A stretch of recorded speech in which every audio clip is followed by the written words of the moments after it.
is you've really got to put your own boundaries in place. And I think that's the number one thing that people struggle with when going remote first is we tend to overwork instead of underwork. And burnout is far more prevalent than laziness in that sense. And so that's the other place that I would tell people to really pay attention.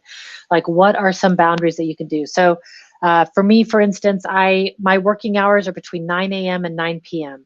And that doesn't mean I'm working 12 hours a day. It means that, those are within those hours is when I do my work.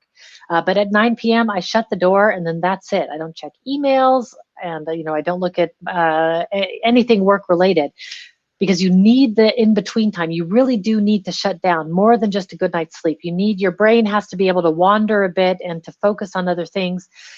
So you really have to put boundaries in place for yourself.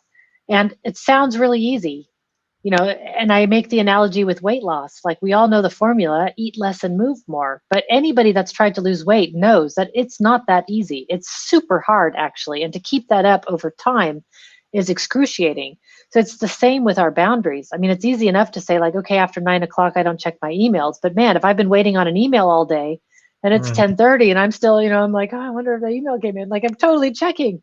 So it's incredibly difficult to do that. And there's this awesome cartoon, The Oatmeal, that has I love a the cartoon. Yeah, it's so, and they have this one that's called the why working from home is both awesome and horrible.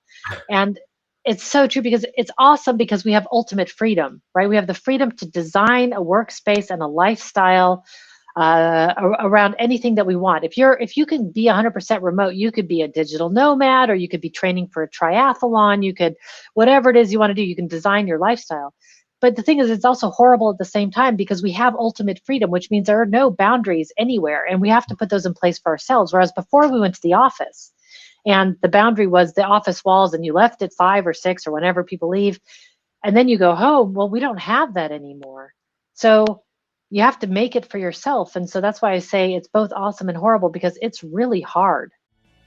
Thank you so much for checking out this clip from the Data Talk podcast. To watch the full episode, you can either go to the Experian blog. The URL is experian.com/datatalk, or you can click on the link, which is found in the description of this video.